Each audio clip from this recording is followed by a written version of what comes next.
Good morning, everyone, and welcome to this session of Politico's Competitive Europe Summit. This session will be about SMEs, small and medium businesses, a very important topic for the EU's recovery. Before we start, let me introduce our speakers today. We have Bianca Dragomir. She is Chief Executive Officer of Avazin, which is a cluster of SMEs in Spain. We have with us as well Roger Havenet, who is Deputy Chief Executive of the European Investment Fund. And from Germany, we have Thomas Jarzenbeck, who works for the Federal Ministry for Economic Affairs and Energy and is the Commissioner for the Digital Industry and Startups. Thank you very much for joining our discussion. Before we start, just a little housekeeping note for our audience. You have the possibility to ask questions, and you're very welcome to do that via the Swap Card app. And via the same app, you can also answer to a poll that we just launched, and we will have a look at the outcome at the end of our discussion. So the question is very simple. In your opinion, who are best placed to support SMEs on their sustainability journey, which will be one of the topics we will discuss.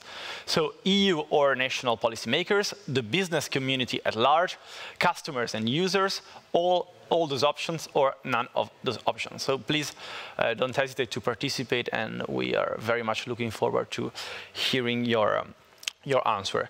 So as you all know, it has been a very difficult time for the industry in general and for SMEs as well. And we have seen in the last months a lot of headlines in newspapers about aid and recovery measures to big companies. But here in Brussels, we have also seen many national schemes to support SMEs. So schemes implemented by national policymakers to help SMEs. It is interesting to see now, maybe we can already understand whether those schemes have worked or not. So I would like to start maybe to ask to all of you, what do you think about recovery measures? How did it work? But before doing that, we will have a brief introduction of our sponsor, Generali, and with a small recorded message. But at least you know what we'll be discussing about, and you can get ready. Hello, everyone.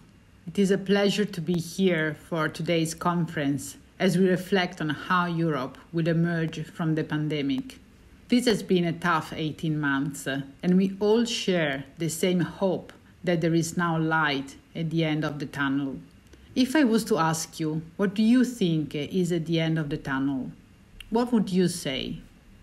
A more prosperous, happier, healthier, greener, and more inclusive future? A sustainable future? I think everyone joining this conference holds a candle for this. Our governments have acted. The unprecedented EU Next Generation plan is intended to fire up the recovery, and not just any recovery, a greener and more sustainable economy that will be the bedrock of our future prosperity. But I want to raise awareness today on an aspect that we just cannot forget.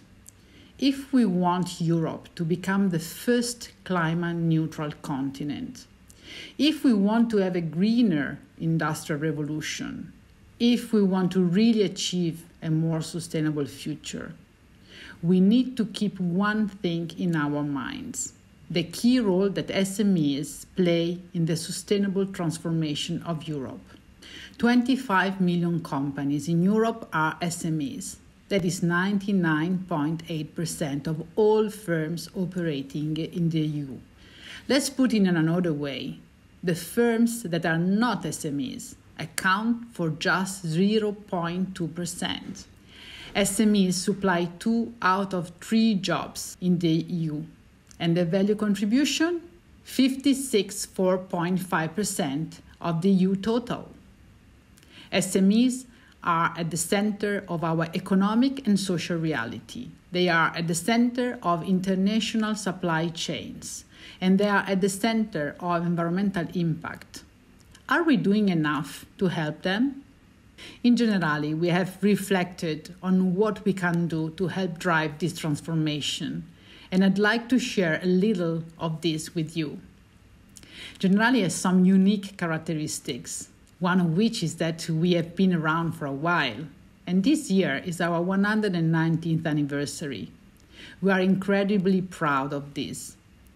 From our roots in Trieste to reach countries all over the world, we play a vital role in supporting individuals and businesses to protect their futures. And sustainability is a journey for us. We are not perfect, but we recognize we have a key role to play as an investor and as a social innovator. And SMEs, a cornerstone of who we cover, really matter to us. We kicked off this anniversary year with the launch of our Fenice 190 Fund. This is a 3.5 billion euro investment program that focuses on supporting sustainable economic recovery. SMEs are included in this plan. We believe in their growth, and we believe that investing in their success is not just good business for us, but good for our society. This is why we are launching SME Enterprise. This project has already kicked off in 7 countries across Europe, where we are looking to identify the SMEs entrepreneurs who are sustainability heroes. They will be an inspirational model for other fellow entrepreneurs and be ambassadors of sustainability. We want to encourage and inspire SMEs through this program, and we encourage you all to join us. We will be assessing SME heroes through 3 lenses: their commitment to the welfare of their employees and their families, their commitment to the environment, how they contribute to important goals such as the reduction of energy consumption and the circular economy, and the community, how they spread initiative within the communities and territories. We have had a tremendous response so far from all stakeholders, including the media and senior politicians. We will bring the process to a close here in Brussels in September, with the identification and celebration of the European heroes, chosen by a panel of policymakers and experts. We also presented a white paper with Bocconi University dedicated to the issues that SMEs in Europe face and how to overcome them. But this is just our small contribution to the sea of opportunity in helping SMEs. So I leave with one short consideration to my colleagues on the panel and on all of you following the conference today. Do you think we are doing enough to support SMEs in their sustainability journey? Thank you.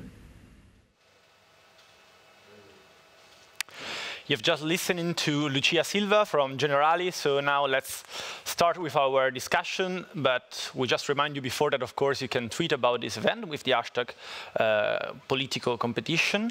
So let's start with the first question, which is about the recovery. I would like to ask to the 3 of you, maybe by starting with you, Bianca, whether the recovery plan seems to you adequate to support SMEs, or whether you were expecting more to help small and medium businesses to recover. And I would like to then move to the discussion with Roger and Thomas with other questions, always on that. So Bianca, the floor is yours.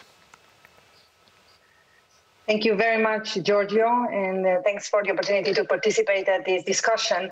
You know, I come from a cluster in the Valencian region that I've been running for the past years. It encompasses about 300 public and private stakeholders, but 160 of these are SMEs, and they encompass about 6,000 green jobs in the clean tech industry. We've seen that during the pandemic already that the SMEs have been at the heart of the disruption of the pandemic. I remember that when the outbreak started in China, that the value chain has been disrupted, and we had delays in the material that we needed for the implementation of the renewable energy projects here in Spain. So I think that we can all agree that the SMEs have been the most vulnerable, also because there were lack of contingency, lack of SMEs plans in the contingency plans during the pandemics. For the pandemics, they have lack of resources, they have lack of staffs, and already we were facing a really big reskilling and upskilling challenge with the technological development. But I think that it's important also to say that they have also been the most resilient, and they were fast reactors. For example, SMEs in the cluster quickly reacted to the value chain disruptions, interconnecting with each other. And that is thanks to the fact that they are part of an ecosystem. Most of the SMEs in Europe are part of an ecosystem of a cluster, and we have 3,000 of these across all countries of the European Union. And there's a texture, there's a fabric to suit on for SMEs there, and in this way they become more effective. And just let me stress a little bit of an indicator here. The clusters of which these SMEs are part, anchored deeply in the local ecosystems across regions and cities in Europe, they have been able to gather only in 1 week during the pandemic more than 1,100 offers to overcome the disruptions in the value chain for the personal protection equipment, and that really saved lives. So that gives us an idea of the agility that is at the level of SMEs, and I think that the pandemic really showcased this. Now, I really believe that we need to work with looking with an eye to the past, but especially with an eye towards the future. And the support schemes, if we really look on a pan-European level, we see that most of the countries actually we had fewer bankruptcies of businesses than previous years, including if you look at the Netherlands, for example, we see that there was last year there were fewer bankruptcies than in the last 20 years. That was due to the supporting schemes and loans that were available to SMEs. But I really believe that we are now at a turning moment to see whether during the pandemic also the SMEs had the opportunity to reinvent themselves, to validate business models, to shift towards other business models, to really see if actually they are resilient enough to continue in this journey, and they have a market. And I think that this is a crucial moment where we should look at the degree of zombification of companies that we will have, especially at the level of SMEs, where in Spain, especially, we have 94.4% of the SMEs are micro SMEs with between 1 and 10 employees. So that those are extremely vulnerable. So I think that we need to look now very carefully at how, and especially governments, are providing support schemes to the SMEs to make sure that the exit strategies for emergency liquidity support are fit for purpose, but also to allow the creative destruction and to support entrepreneurship as we go onwards. Yeah, since you mentioned support schemes, I'd like to ask to Mr. Havenit, in which way the European Investment Fund has supported SMEs during the coronavirus crisis, and especially since our discussion is focus-oriented, in which way it will support SMEs to wade through the crisis in the coming years? Yeah, thank you. The European Investment Fund, together with EIB and the European Commission, have supported SMEs on a big scale, I must say. But this is not in isolation, but with our partners. We work with many banks together, but also funds in the equity business. And the concern was speed to the market. I mean, to react quickly in a crisis situation, where the initial purpose was to ensure liquidity, so that the SMEs continue to have access to working capital. And I believe the EU, but also national governments, have mobilized an unprecedented amount of support to protect firms and jobs. And it was not only about finance, it was also about legislation. I mean, for instance, ensuring that there are moratoria, and this has had a beneficial impact. Concretely, last year alone, we have supported 370,000 SMEs together with our partners. And I think the numbers will continue in this amount, if not more. As we are moving now from the real crisis response more to the next phase, which is the recovery phase, and which will take also some time, we believe that the focus will gradually shift and will continue to support viable, sustainable SMEs, trying to stabilize their business, also enhance their capital base, and I'll come back to that point. And probably the focus will go more towards investments in key priority areas. I mean, digitalization, I think everybody has understood how important it is, green transition, but also other productive investments.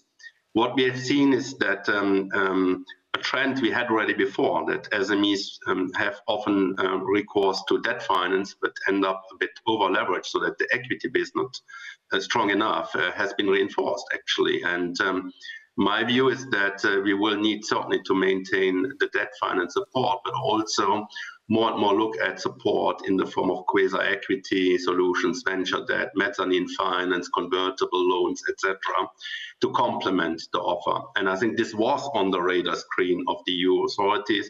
Commission actually made a proposal for a solvency support instrument, but was limited by the Council.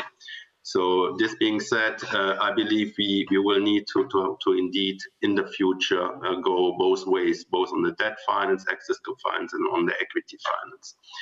On the investments, and this, I don't want to anticipate a reply to one of your questions, but clearly public money alone cannot make the job. What our job is to crowd in private money and to partner up indeed with private investors, but also banks and other partners that we have. And I see really an opportunity going forward because I see a lot of interest from the private sector in ESG and sustainable development goal aligned investments.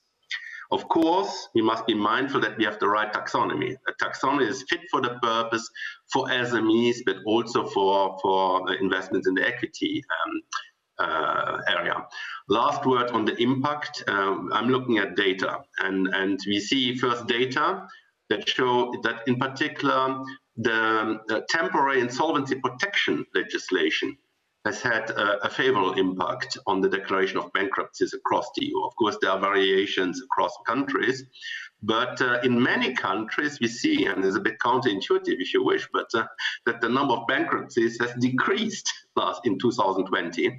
And in the meantime, business registrations have picked up again, but we should not cry victory. The legislation, the moratorium will expire, so there may be an impact.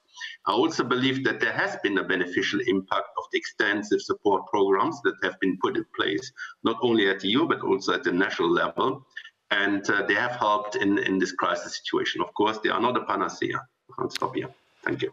Definitely. So there are a lot of topics on the table, and before focusing on investments, on the future, I think it's interesting to still spend a few minutes on what happened during the crisis. You mentioned insolvency and the fact that we had less bankruptcy than before. So I would like to ask you, Thomas, there has been in Germany, but in all European member countries, a lot of state-guaranteed loans, and these loans will be repaid. I was wondering whether, from your point of view, there is a risk of insolvency, there is a concrete risk that the state will have to step in and repay those loans instead of failing businesses, or do you think that this risk is not so concrete?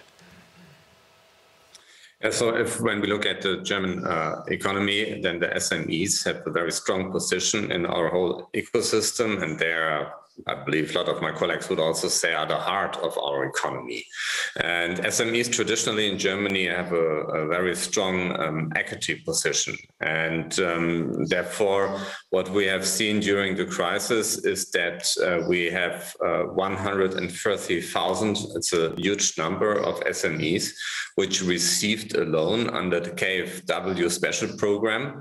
And we have furthermore received 3.4 million applications for further programs. And so this is a huge number, and this shows that these programs are attractive for the SMEs. When it comes to the numbers in bankruptcies, I can agree to what's been said before. The numbers are still low, and I believe when we look at the equity position of the SMEs, most of them could keep a very strong position. So we are not in a concrete fear that they can get a problem of paying back all these loans. But what we did is that the period of time in which they are free to make paybacks is been extended from 1 to 2 years, because nobody really could imagine last year how long the COVID situation will last right now until now.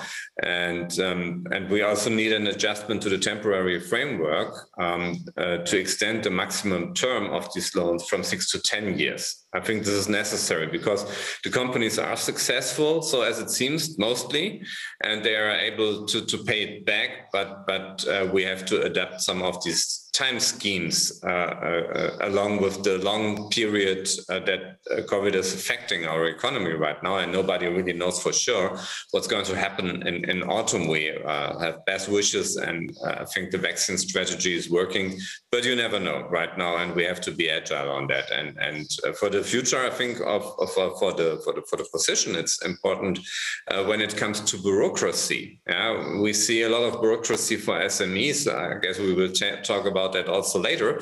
But let me stress one point that's important from our point of view. That's the GDPR, data protection. And I think this is just an example. It's a very, very complex regulation. And if you don't have a bunch of lawyers in your house, it's pretty complex to make yourself compliant to that. And so therefore, we are planning for making simpler regulations, especially when it comes to SMEs, clearer regulations, which also can be adopted by companies that don't consist out of a lawyer firm.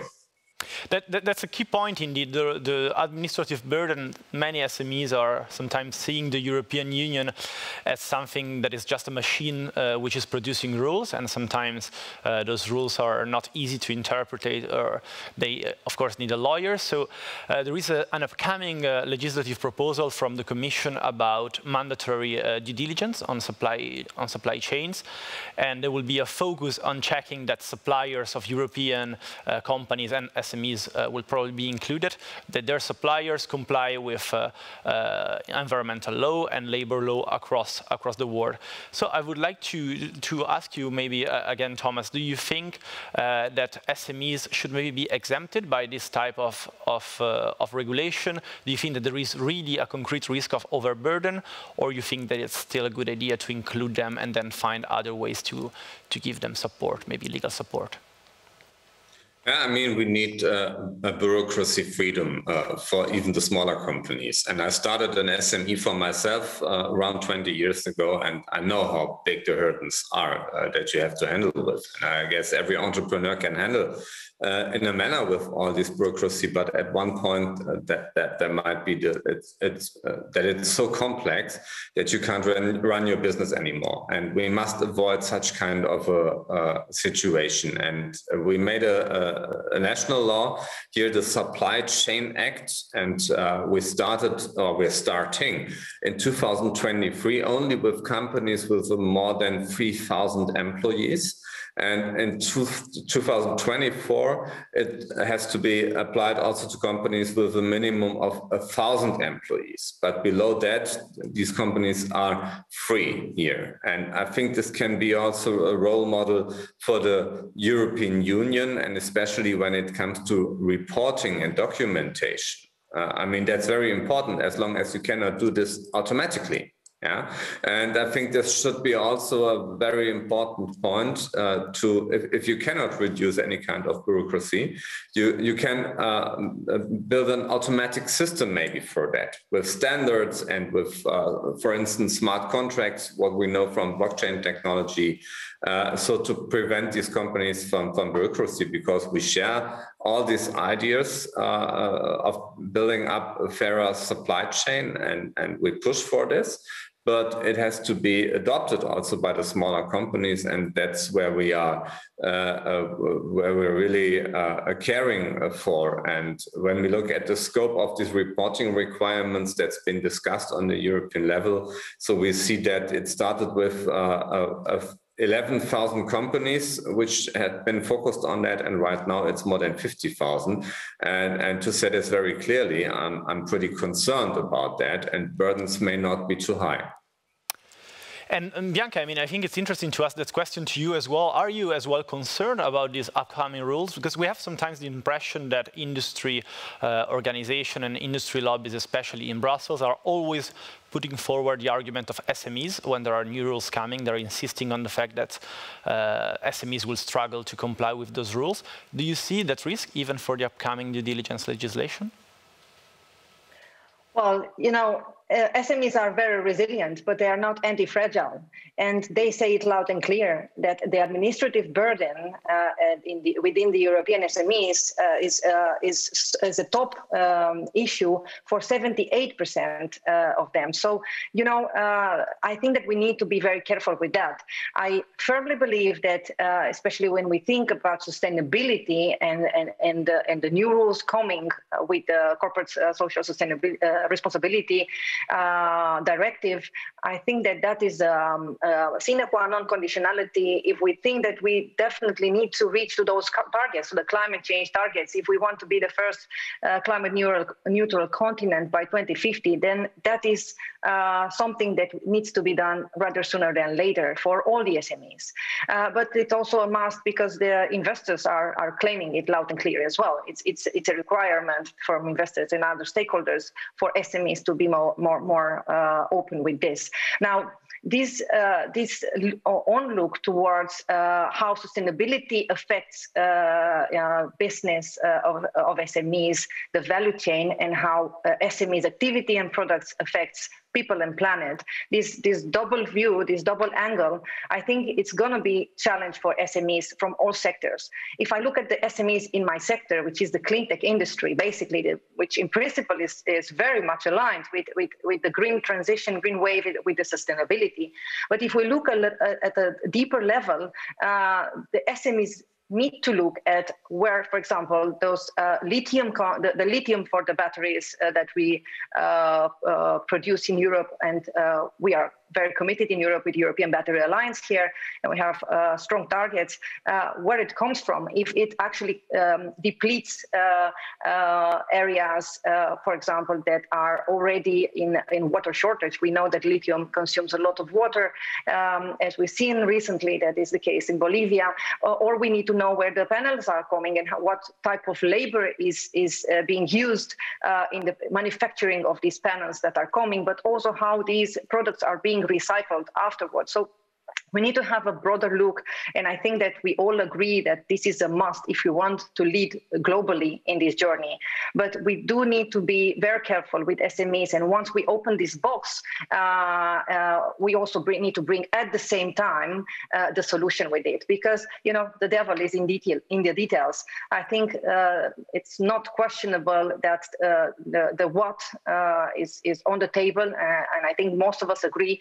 But the how is where actually the situation gets tricky, and we do need to cut the red tape and the administrative burden, and we need to be very, very careful in how we shape this transformation into action, because I think that is the key.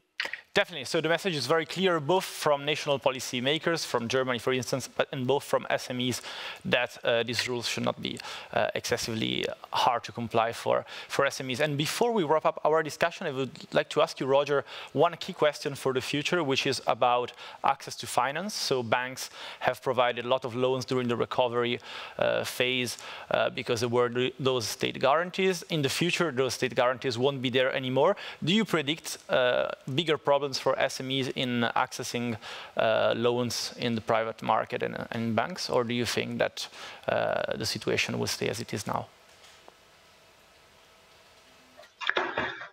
I think I have a more nuanced view on this, not either or. I believe access to finance has always been an issue for SMEs, not necessarily in all sectors, although there are information asymmetries for SMEs compared to bigger companies. But there are certainly areas where we see more problems for companies to access finance, and there are also differences across countries. And this is not is a dynamic situation. It changes over time. I think after the crisis now, we need to make sure indeed that there is no disruption in the access to finance for SMEs. They have emerged out of the crisis in different shapes. I think the opportunity is indeed for the SMEs to rebuild themselves and also to become even more competitive. But it will require an integrated approach. In this, we need to help them with the skills, we need to help them with the finance, with the legislative and regulatory environment. I think indeed the fact that we need to have proportionate, balanced requirements accompanying the provision of funds important. We cannot ask too much. SMEs typically can cope with some administrative reporting requirements, but we cannot overdo it. So we must be mindful not to overburden them. On the other hand, I think that the taxonomy that is being developed, the fact that we see interest and support also from the private sector for environmental and social governance, so ESG, SDG, will create also opportunities for SMEs. And I think we need to help them to embark on this journey. And there are many things we can do in that field, I believe. One is indeed having proportionate taxonomy for SMEs. The other one is, and I believe the European Banking Federation has advocated for lower capital requirements for banks that increase lending in certain areas, like in environmentally friendly projects. I think this is certainly a good green supporting factor. We believe also that we need to make more data available. I believe we have seen during the crisis how little information was available on non-financial data, which we are talking about, green and so on, for non-listed companies. And I believe we need a good quality comparable data for that. I believe also we need to take seriously indeed the journey towards robust label certification schemes, statistical classification assumptions, so that we don't overburden SMEs individually, but we find more robust solutions based on systems. And there are many things of that sort around statistical classification, from the CEPAs, CREMAs, BOTCOMs, and so on. I believe we need to factor this in. So my plea is to have a holistic view at this. And indeed, we need to ensure continuity. And I believe from the EU side, there is now with the InvestEU such a program in place. But again, it's important to not only look at public finance, but to see how we can leverage the private. Thank you very much. There is really a key message I have seen in all of your interventions, which is really about this risk of overburden and make new rules and support schemes simple so that SMEs can benefit as much as possible of it. So I want to thank you for taking part in this panel. Thank you very much. Thanks to our audience as well. I will just tell you what is the outcome of our poll. So the two best answers are EU and national policymakers, or all of the above. So yeah, not surprisingly, comprehensive approach is the one that is the most supported. And now there will be another very interesting interview right after this one with European Commissioner Paolo Gentiloni, who will be interviewed by my colleague Bjarke Smith-Meyer. So stay tuned, and thanks again for participating.